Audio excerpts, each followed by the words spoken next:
طيب جالنا سؤال برضو على الفيسبوك ان حد بيسال عن الذئبه الحمراء. اسمها ورده اللي بتسال. تمام. السؤال ايه؟ الذئبه كلها؟ هي بتقول هل الذئبه الحمراء ليها علاقه بامراض العظام؟ طيب شوفي، الذئبه الحمراء ده مرض مناعي خطير جدا. تمام. نفس فكره الروماتويد ولكنه احيانا بيكون اشد.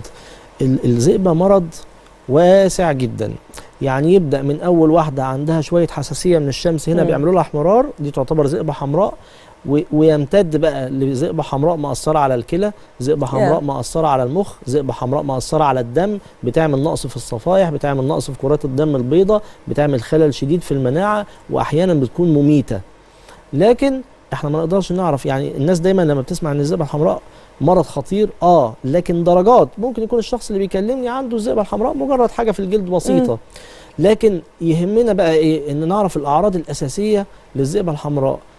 احمرار بيظهر هنا بالظبط، وحساسيه من الشمس، دي اول حاجه. الحاجه الثانيه التهابات في المفاصل تشبه الالتهابات اللي بتيجي في الروماتويد. الحاجات اللي بعد كده ان يكون في مشكله في الكلى، يكون في مشكله في الصفائح الدمويه، اجهاض متكرر. احيانا بيحصل اجهاض متكرر نتيجه الذئبه الحمراء، ويبقى في حيره شديده مش عارفين ايه. طب وعلاجها ايه يا دكتور؟ الذئبه الحمراء بتاخد ادويه مناعيه وبتبقى كويسه جدا، بس حسب شده الحاله، سواء هي بسيطه او متوسطه او شديده بيتاخد لها ادويه وبتمشي عليها، بس هي مرض مزمن لازم ناخد الدواء. الذئبه الحمراء والروماتويد من الامراض المزمنه، يعني بناخد الدواء وبنستمر عليه وبنتابع بانتظام وبيتعمل تحاليل بانتظام. مرض الذئبه بقى بالذات مش مهم الاعراض خالص.